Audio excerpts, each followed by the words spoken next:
Hello, everybody. Welcome. Out for a walk this evening under the night sky. Here's a very old cat.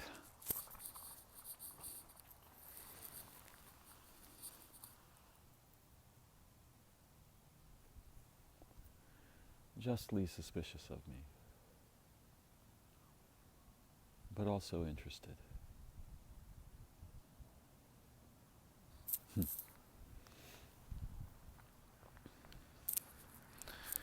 I like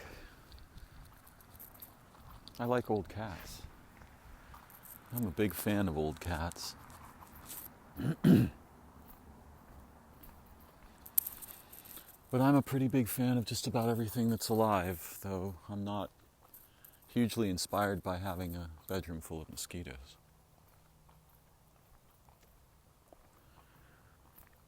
I used to kill them. And I'll admit I've killed a few recently. But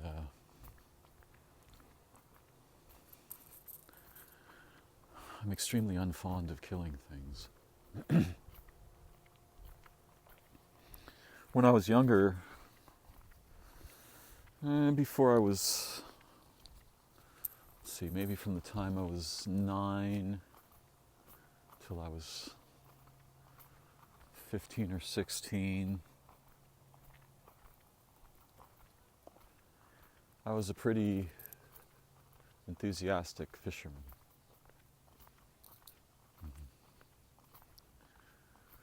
This is a word that may lose its common usage due to what we call identity politics. Something I think of mostly as a very dangerous array of language games.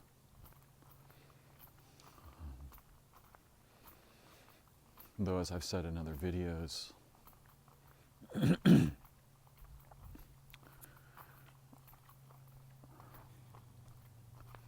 well, the topic's quite complex because there are no such things as equal humans.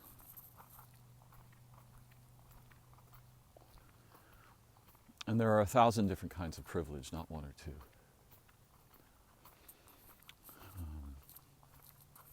I mistrust the fundamental structure of the milieu and origins of identity politics very deeply.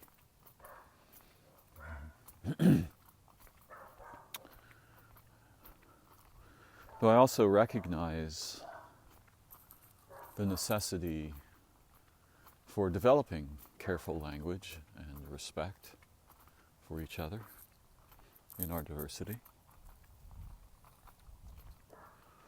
And that's something I believe very deeply, and I just simply don't believe at all that identity politics is the right way to go about that. Or even an intellectually survivable way, or a conceptually survivable way. But tonight's talk isn't about that, though it will involve related issues.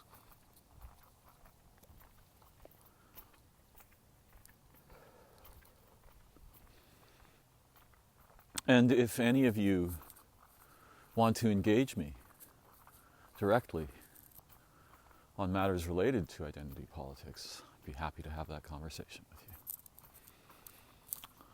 And maybe even excited.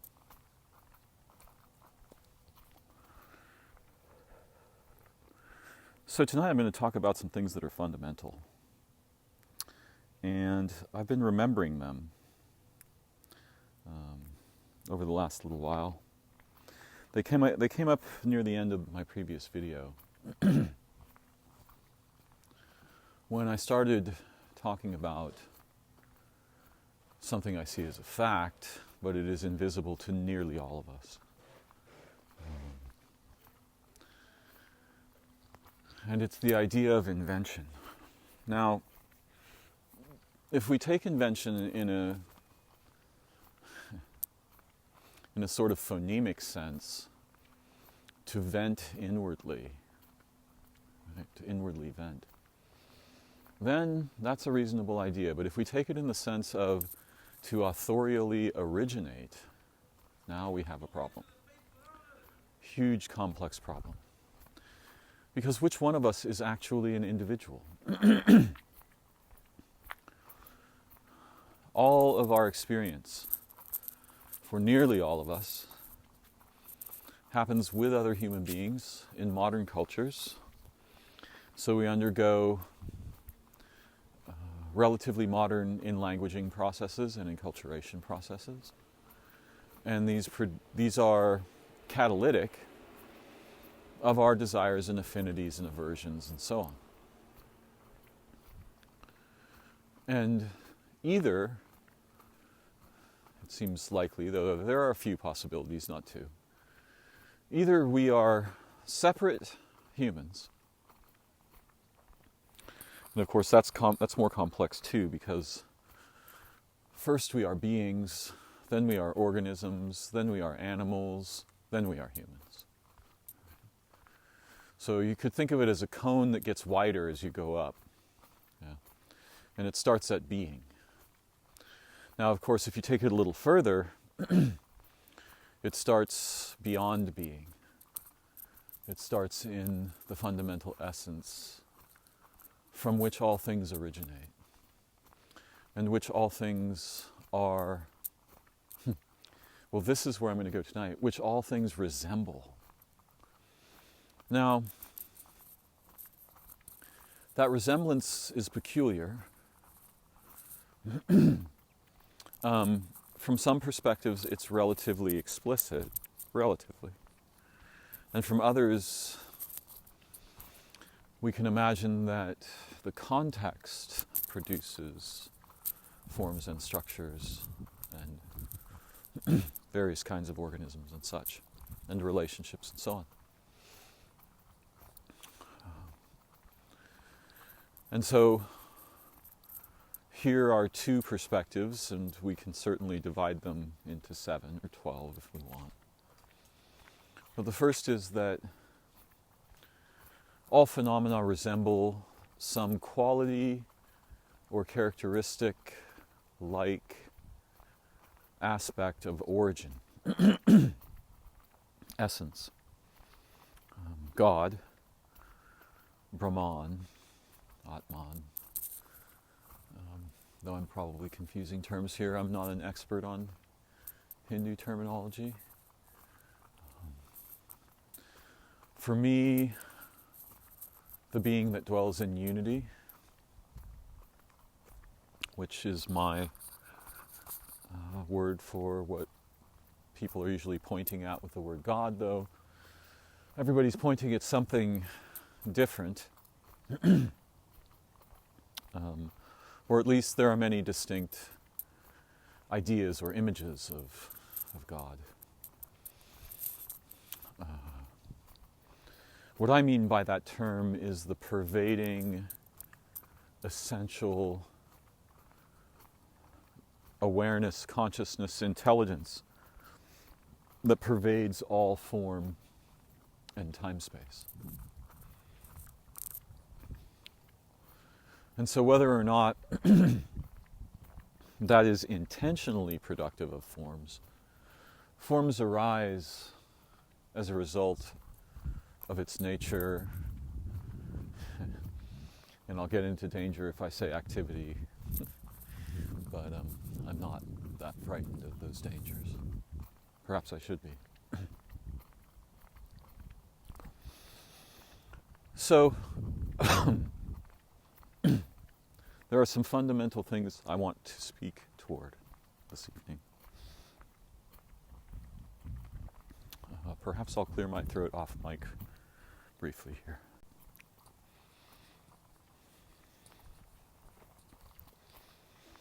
And before I get into resemblances and correspondences, I want to talk about a couple of principles.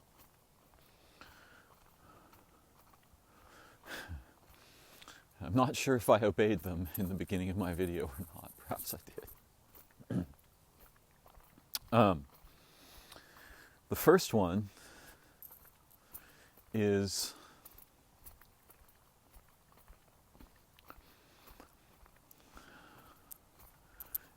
initial circumstances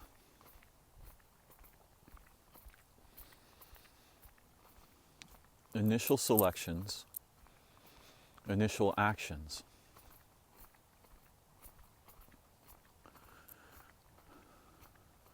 are determinative of what can thereafter develop. Got a bit of a throg in my throat. I was eating some very spicy food a little while ago. And that produced results that I'm now experiencing.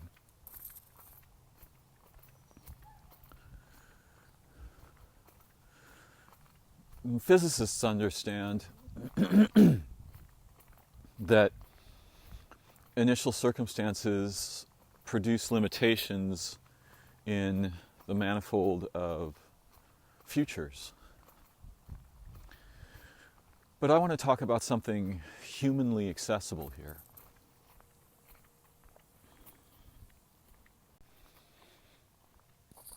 I want to talk about something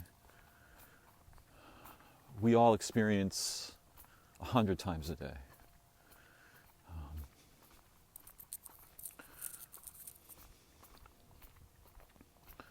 When I saw the old cat, I approached slowly and knelt down and made, in my human way, a gesture of recognition and respect. I didn't walk right up to the cat, intruding on its space.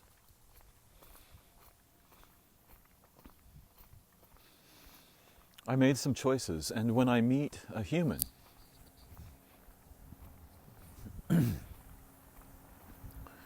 I make similar kinds of choices. Though I'm talking in the abstract, because I'm not talking about meeting a specific human, I'm talking about a general thing.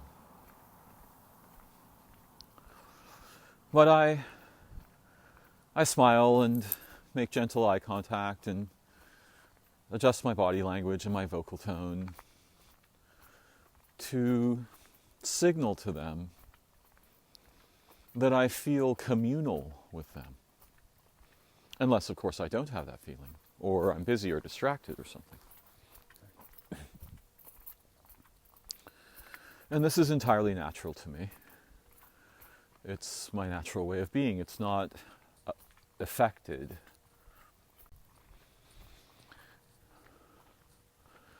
The first thing we do when we wake up in the morning sets the tone for the day. And I'm not presenting this in order for us to become judgmental about ourselves or our initial activities. Most of the time for me, I quickly take a shower, and often right after that I may record my dreaming memories. Thereafter, various other things may ensue: a walk, reflection on my dreaming. Not so very long ago, I would begin writing almost immediately, because I would be filled with inspirations. These days, not so much.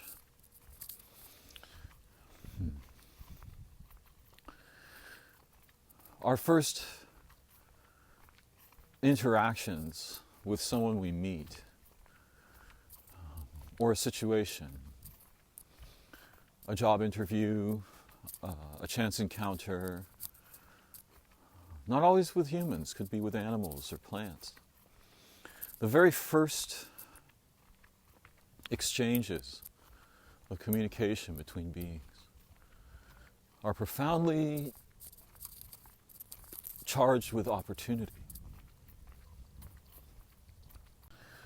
There was a lot more of a frog in my throat than I thought. And what I'm trying to get at here is a good first move often leads to a much better second move, and so on, A neutral first move can kind of go either way. A poor first move tends to devolve into relatively undesirable future situations. But it doesn't always, and it's not a law. It's a principle. And when we're aware of this principle, we can take advantage of it, and we can use it to great effect. This is a superiorly profound, though seemingly simple sounding thing. Encoded in the cliche, well begun is half done. Not a fan of cliches, but I wanted to show that it's in the lexicon of cliches and it's there for a reason. Or rather, it's there because someone became consciously aware that initial actions, choices, presentations, motivations, purposes are determinative of future potentials and outcomes. Funny, I can hear a bit of a frog chorus now, and it's not coming from my throat. So this principle is important, to understand that when we begin, whatever it is we may begin, even if it's something very simple, seemingly simple, like washing dishes, how we are in the situation, our approach, our orientation, whether we are proceeding mindfully or we're half asleep or something, or we're just distracted or we're bored, or each of these things contribute and subtract from what is likely to ensue thereafter. And it's particularly important to understand that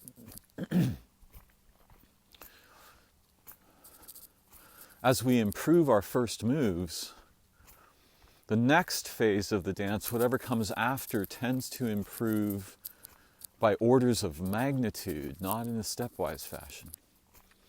And this is why this principle is extremely profound and fundamental. Now, I'm relating tonight things that I was shown and taught during a non-ordinary experience that I'll not here speak much about. I've spoken of it elsewhere. But these are things I learned from an intelligence that is not human and is certainly real, though it may not be real in the ordinary sense of the word.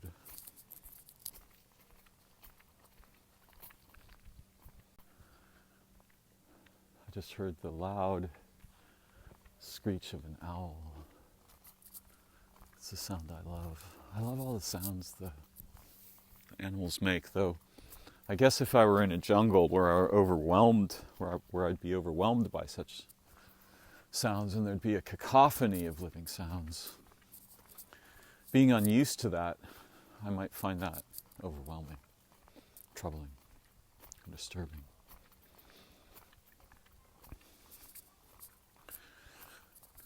What was the second principle? Oh yes, the signal of recognition. Mm-hmm. There is, in nature and being, there is a fundamental language of a kind. I think it would probably be wiser to call it a meta-language or a proto-language.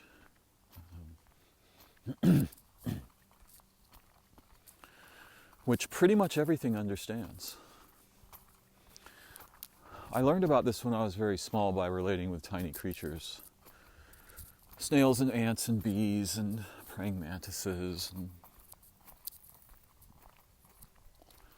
spiders,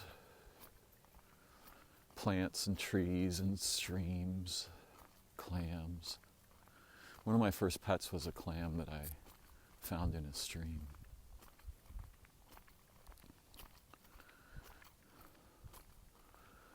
There's a universal language. And there are stories about this in religious texts and elsewhere. There are stories that the humans used to understand the universal language, and there was a secondary language that was local to particular peoples, and then the universal language was lost, and then the tongues of the humans split into all kinds of branches.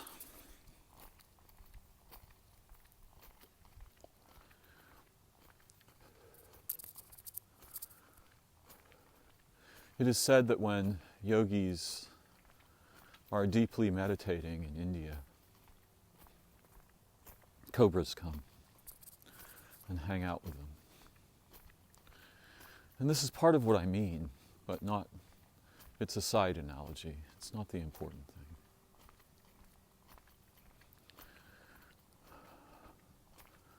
Nature is much, much older than we think. It's common to think, well, life on Earth is 4.3. The Earth's 4.3 billion years old. Life on Earth's about 3.7 billion years old. Unfortunately, you have to magnify that number by the number of distinct organisms that ever lived. And since there's about 53 trillion cell organisms in your body, and perhaps hundreds of trillions of viruses, or at least 100 trillion. A single second in your body is probably more time than 3.7 billion flat years.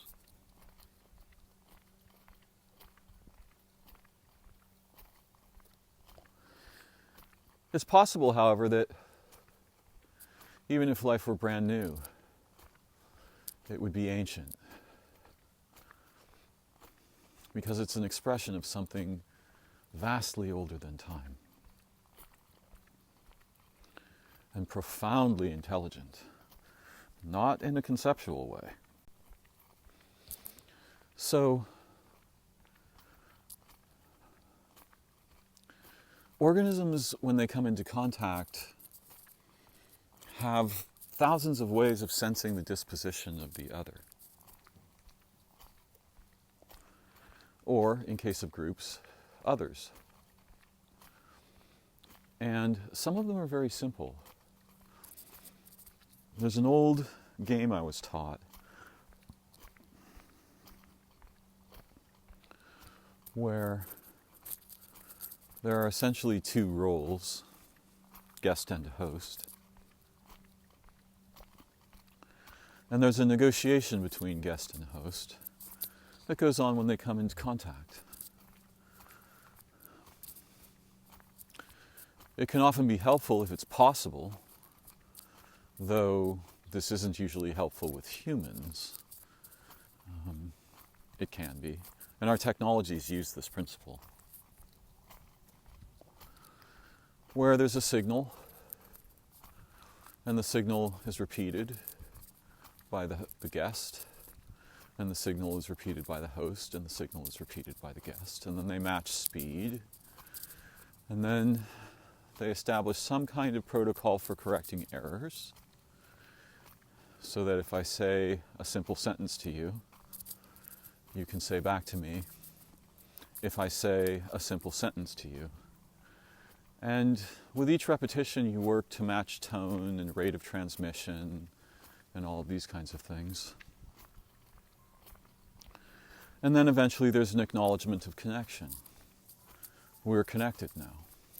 Now this happens in every kind of interaction, but it's a fundamental principle that we're not usually conscious of. And we don't always do the explicit thing I'm discussing here. I don't go up to someone and they say hi and I say hi and they say hi and I say hi and they say hi and I say hi.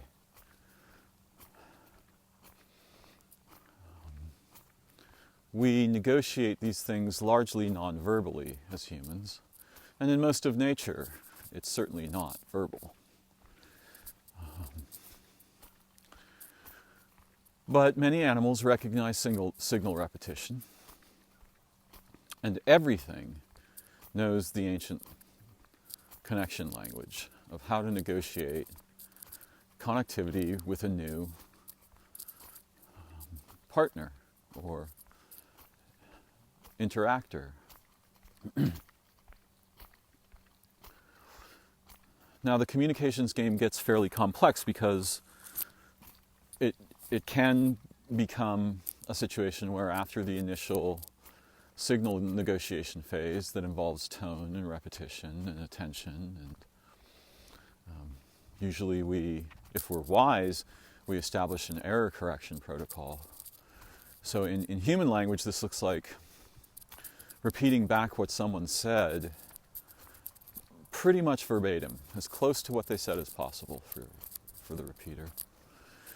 Let me get this straight. Did you just say, I saw a white owl at the oak tree by the river yesterday at 4:30? And if the other person says yes, now we've done something useful. Now the initial communicator, who we might think of as the host, knows for a fact that we're paying very close attention and that we take this not seriously, but we take this as important enough to be able to repeat back to them what they said. We are capturing their communication in a clear and concise way, and this signals interest, presence, awareness, the intent to communicate deeply and to receive deeply, all these kinds of things.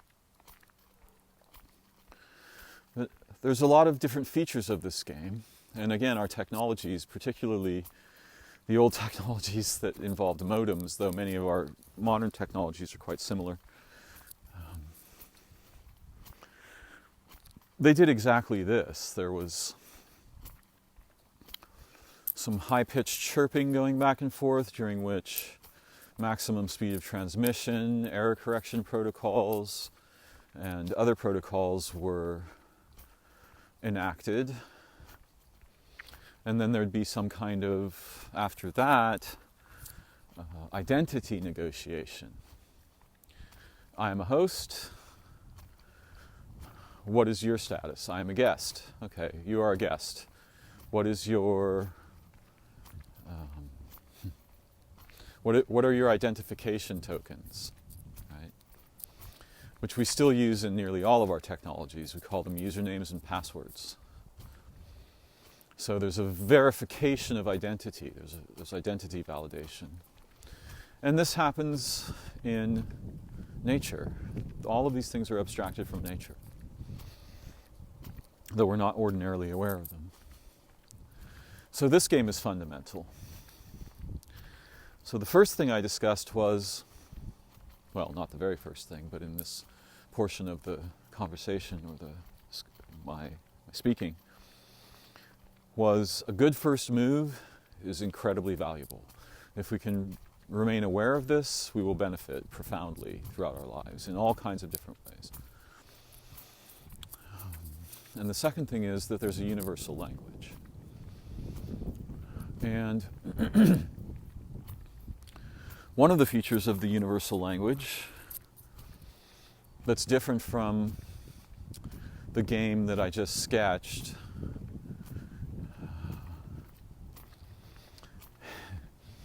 is the fundamental principle of the colors red and blue. It's very complex why these two colors are particularly important. And in our human lives, we notice the humans use the color red all over the place. But it almost always means trouble. And some people say, well, that's because our blood is red. Yeah, sure, not untrue. But actually, we have both red and blue blood vessels.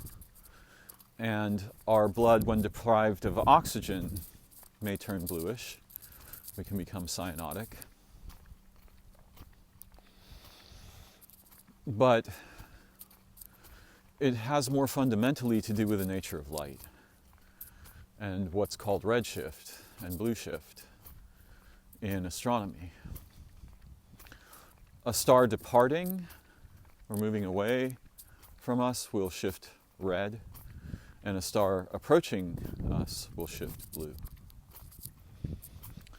And so, in nature, this language of approaching and departing is a fundamental aspect of all communication, whether or not beings have eyes.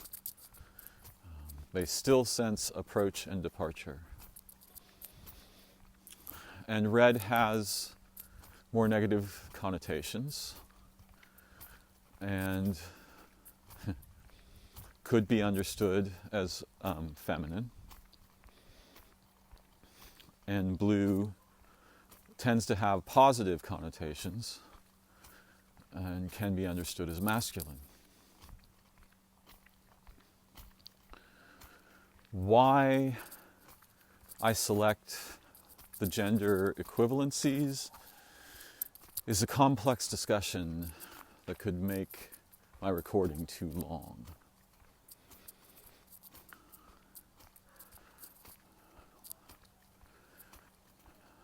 I wonder if I can say something simple about it without getting into too much trouble.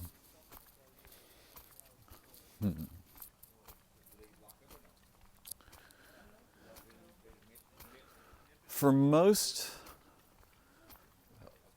organisms, and particularly animals, the females are reticent, they depart. The males are demonstrative, and they approach. You can see this demonstrated in almost every kind of animal.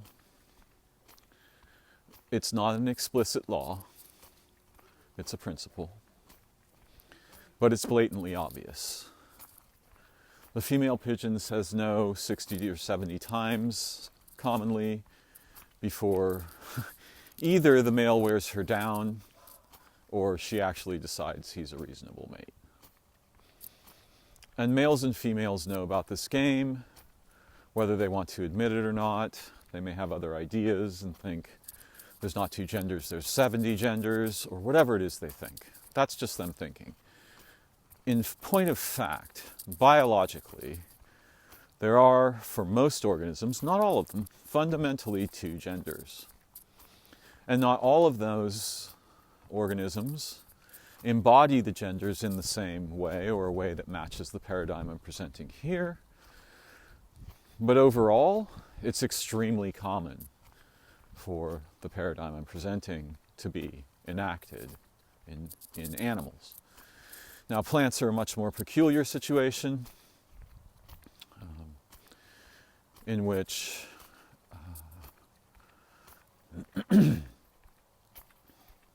hermaphroditic situations are far more common. Trees can have male and female flowers, and so on and so forth. However, the whole idea of gender is an overlay, and it's a conceptual overlay. And this is part of why we have the weird situation we have now, is that somebody realized this. They're like, wait a minute, this is just an overlay. Well, it's not just an overlay. Animals that have the standard masculine equipment are physically male. Animals that have the standard female equipment are physically female. How they enact or embody that may differ from animal to animal, and there's some modest degree of hermaphroditism in animals too. Again, more so in plants. In bacteria, as I understand it, there are 7 different modes that could correspond to our idea of gender. And sex among bacteria is a science fiction-y thing, where there can be a literal clusterfuck, genes are exchanged, and in the gene exchange, abilities are acquired and lost.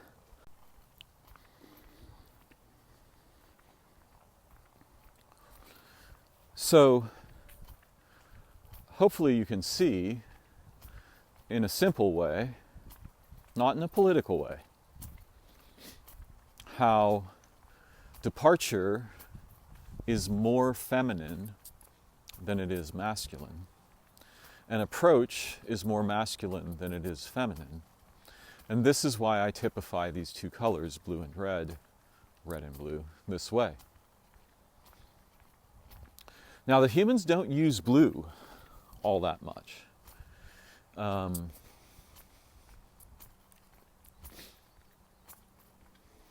rather, our cars have red lights, but they don't usually have blue lights. However, our police engines and things like this can have red, blue, red, blue, red, blue, right? Which is a very confusing signal for anything that understands red and blue.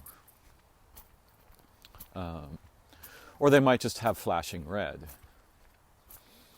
And of course, the police cars are approaching when they're flashing their lights. It's an approach, announcement. But I want you to understand red and blue, departure and approach, as one of the most fundamental of signals that can possibly be given. And it doesn't have to be given with color. There's all kinds of different ways to depart and approach.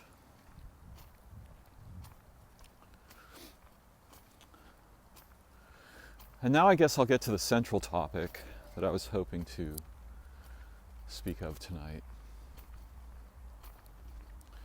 The resemblance of created things to what I will call features of the origin world.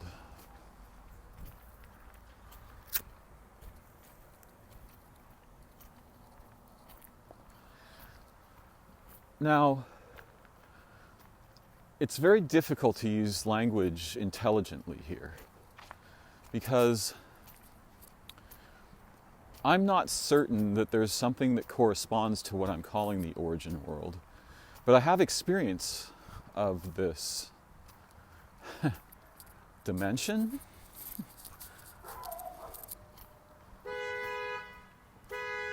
I'm going to pause this for a moment. There was a car alarm going off.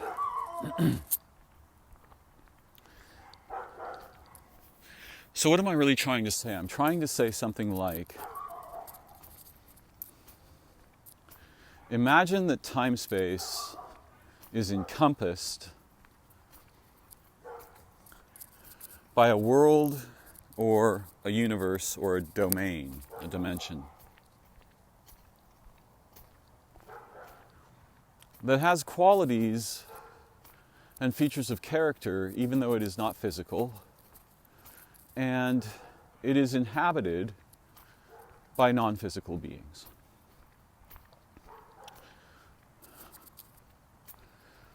And we can imagine that we come from this place, and I'm asking us to imagine, I'm not asserting these things as facts. We can imagine that we come from this place into life, and we depart life into this place, or one of the layers of this place.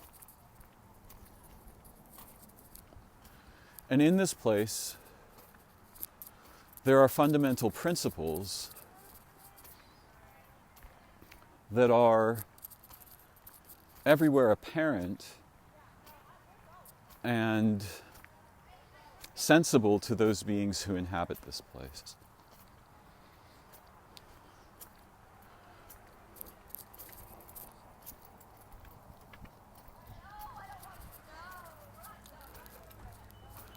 I'm going to talk a little bit about... Hi.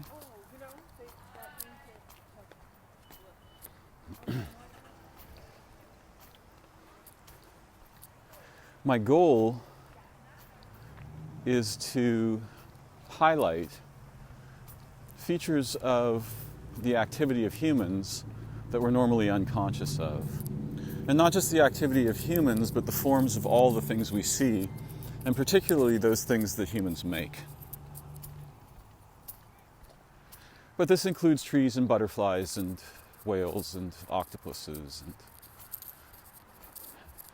raccoons and clams and praying mantises and nudibranchs and bacteria and amoebas and viruses and living places and all these things. Though what I'm going to talk about mostly is the things that humans make. Before I do that, I'll speak a little bit about nature and organisms, since they certainly have precedence here.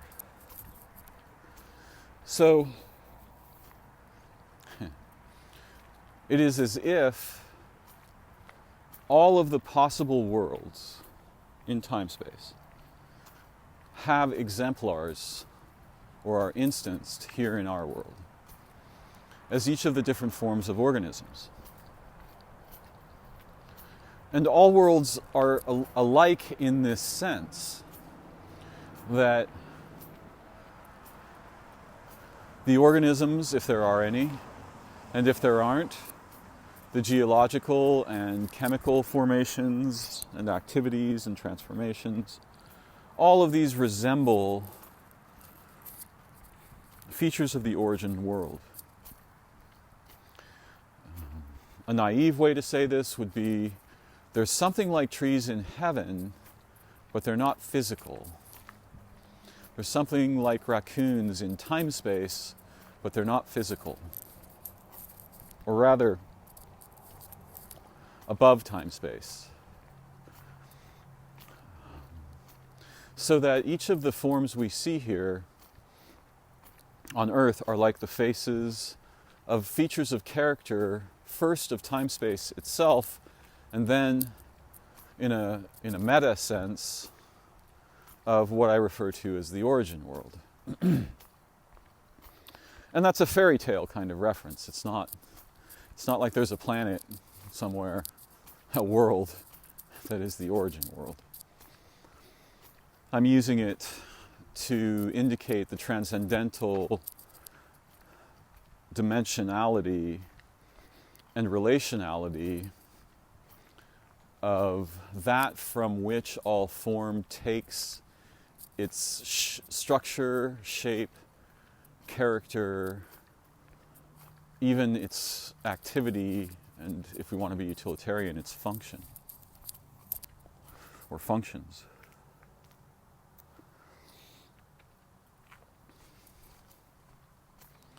So having said that, I'll talk a little bit about what humans do. These houses with their doorknobs and locks and things, and of course we may have to go to older, now that things are becoming electronic, we're losing some of the essential correspondences and relationships and resemblances that have long been with us. But things like hammers and screwdrivers and keys and locks and doorknobs and all of these things, all of these recall fundamental features of what we might think of as polar complements, right? And masculine and feminine is a fundamental polar complement. Obviously, the round lock on the round doorknob rebuffs intruders. It effectively causes departure by not allowing ingress. But then we put the key into the lock. This is a very sexual metaphor. The lock releases its tumblers, and now we can enter the house. Well, what is the house? The house is a womb, right? It's a womb-like analog. Yeah? And all of these things are analogies. They're not explicit. This is a way of seeing. It's not the facts. And so fundamental features are rod and ring.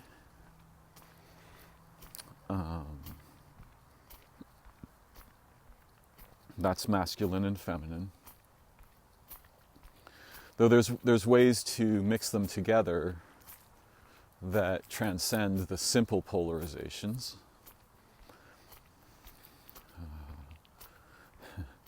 Our cars are really like animals. Obviously, for many thousands or tens of thousands of years, animals were not just our primary transport, but when we began to become material cultures, they also were workhorses, so to speak. Our cars are also womb-like. The way the steering wheel presents itself to our hands is very feminine, but its function of directing the car is more or less masculine. Everywhere we see levers and curves, circles and half circles, spokes, rims and hubs of wheels, faces on the cars. Even some of the houses have very face-like qualities. All the animals have faces. Our mothers had faces. Our wombs have presentation faces, the buildings we make. And if you go to like a shopping center or a mall, what you're going to see is an analogy that matches the possibilities of different womb-like universes. You walk into a sunglass store, it's arranged a certain way. It's all sunglasses all the time. Auto parts store, clothing store, jewelry store, restaurant. All of these things are analogous to fundamental types of enclosing worlds. And so the stores are in a more artifacted sense, also womb-like. You walk into the store, you're in a completely other universe, you have transactions in that universe, and then you leave the store and you're back in the general context of the city or wherever you found the store. These forms resemble the possibilities of incarnation. And instead of having a generalized incarnation in our shops, we have both general and very specific modes. Every object we make, the pencil with its sharpened writing point, very masculine, the paper on which it writes, receptive and feminine, the eraser that cleanses the paper, round, on the back of the pencil, on the opposite end, all of these things, they embody fundamental principles that we can think of. We don't have to. We can think of as masculine and feminine. And it's useful to do so. It's probably not useful if we make it explicit. Right? This is not that kind of an idea. There are similar fundamental principles in nature around structure. If you look at your hand, you'll notice something surprising if I reveal it to you. It has one unifying body, 4 working members, each with 3 segments. One member we could call the thinking member, each with 2 segments. And a wrist that leads upscale from the hand to the body it's an extension of. Fascinatingly, if you look at your body, you will see something similar. You have one unifying body, 4 working members, each with 3 segments. These segments end in star-like appendages, hands and feet. One thinking member with 2 major segments, and invisibly something resembling a wrist that leads upscale to that which you are an instance of. Right? So the hand is an instance of the same structure that's in the body. And there's numerism all throughout nature, in the structure of leaves and flowers and pistils and stamens, insects. And one of the things you see, in case you don't like my bipolar analogies, is bilateral symmetry. Right? You have creatures who have what looks like one side reflected across the plane to the other side, and each of the sides has unique features and abilities. Notice that you only have a heart on your left side of your body.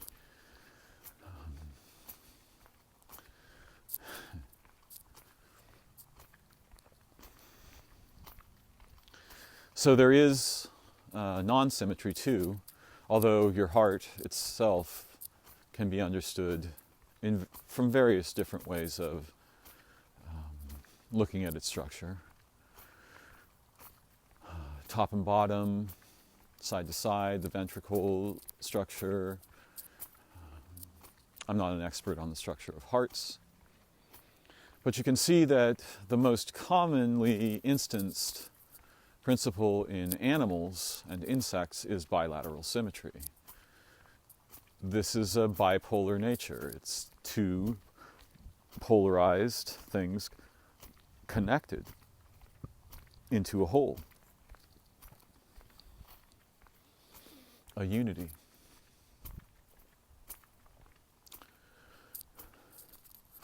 So all of the things that humans make are like this.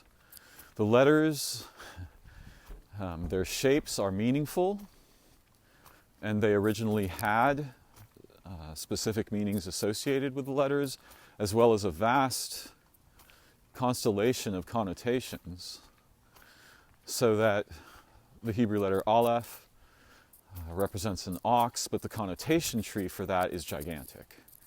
There's probably 50 things in that connotation tree. The letter Beit, and this is where we get the word alphabet. It's from Aleph Beit, or Beth. That letter represents womb, home, the mother. Ox is masculine, house is feminine. The womb receives, the ox divides. Literally, the key and lock analogy, I'll use that rather than the direct physical analogy here. So all throughout everything the humans make, every little object they make, forks and knives and hammers, crescent wrenches, faucets, all of these things, they all come from, they are derivative, artifacting exemplars of features of coming and going, red and blue, masculine and feminine, intrusion and reception. And I don't mean intrusion in the negative sense, I just mean it in the physical sense. Our streets, our sidewalks, our street lamps, they all have these principles. The rod and the ring, the circle and the lever. There's a very small number of fundamental principles here, which makes this way of seeing accessible. Now, I can't go through all of the letters. That's a topic for another time, another talk. But their shapes are meaningful. The S certainly resembles the snake. The T certainly resembles the tree. The M certainly resembles both mountains and the eyes of owls. The P is like the back of the head. And not all of them are so strictly evocative of specific things. The R fundamentally has to do with radiance, reception, to transmit, though the tree is also transmissive. But it doesn't have an appearance that implies that necessarily. Unless we think of the R as a P with something radiating out behind it, that leg. Right? Or the little r as a rod with part of a circle coming out of it, and that part of a circle represents radiation, radiance, and transmission. So each of the letters have significance, and when we put them together, their significances are transformed by the proximity of other letters. This is something lost on English speakers, but familiar to Hebrew mystics and Arabic mystics, and even older cultures than these.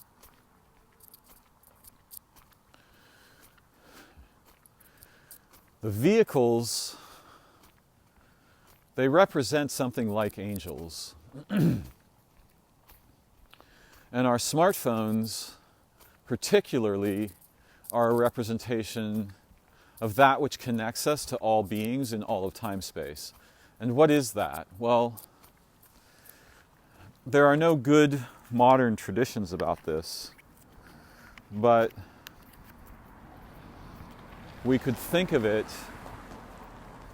as a travel friend who is also a transcendental library access being that is profoundly associated with our soul. If we imagine ourselves to have something resembling a soul, and I think that's the right way to think, rather than I have a soul, there's something associated with my humanness that is above my humanness, transcendental to it, that is a very complex thing, not a simple one thing. Oh, that's my soul. So our smartphones represent what I could, in fairy tale language, call our guardian angel. The spiritual being that connects us to the origin world, and that watches over us and guides us, and is something of a daimon in the Socratic sense rather than the process-oriented sense. A companion intelligence that is fundamentally intimate with our human lives and experience, though it is disembodied and does not exist in the material universe.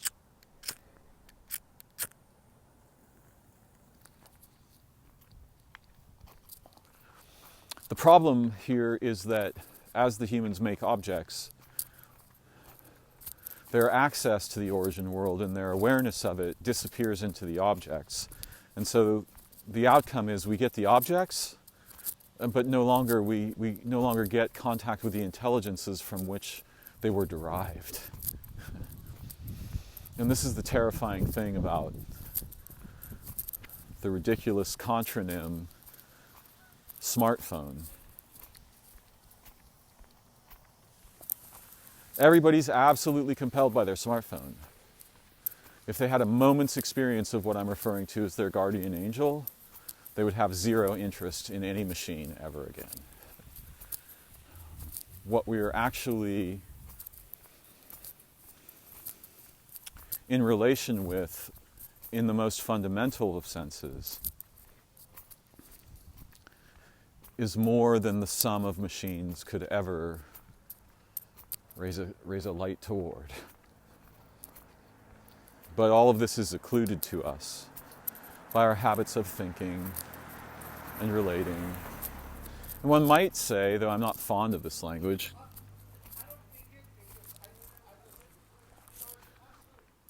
that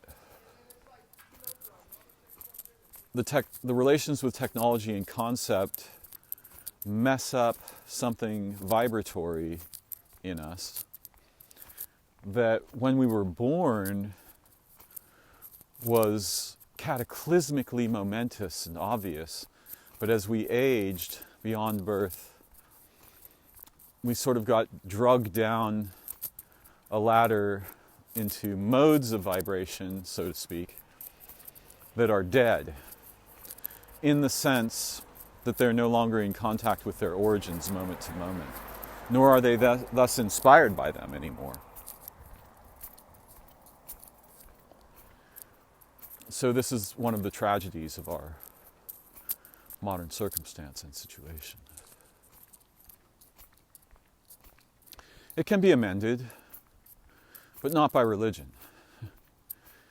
It is amended in our hearts when we are passionate and curious and seek our own origins with uncompromising determination.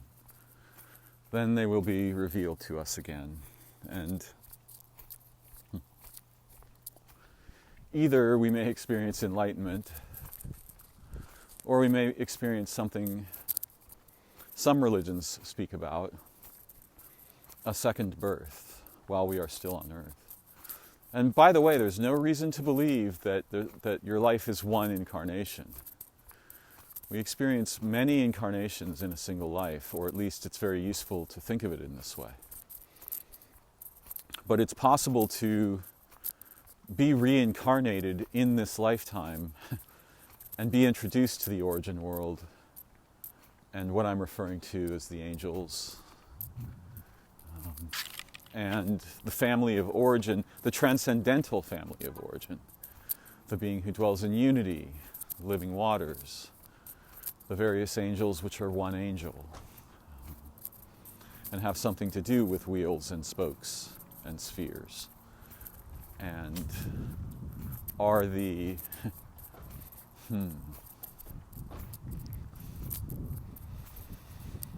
what would I say? Are the modes of intelligence native to the being that dwells in unity.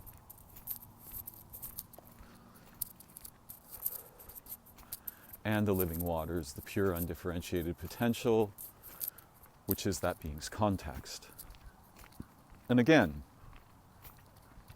these are fairy tales, they're children's stories. What's actually going on is not encompassable in ordinary language, though it is occasionally possible to translate features of it into parables and analogies that are immediately captivating.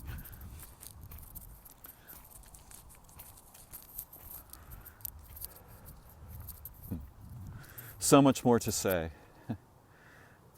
but for now, I'll sign off and wish you wisdom and wonder and bliss and liberation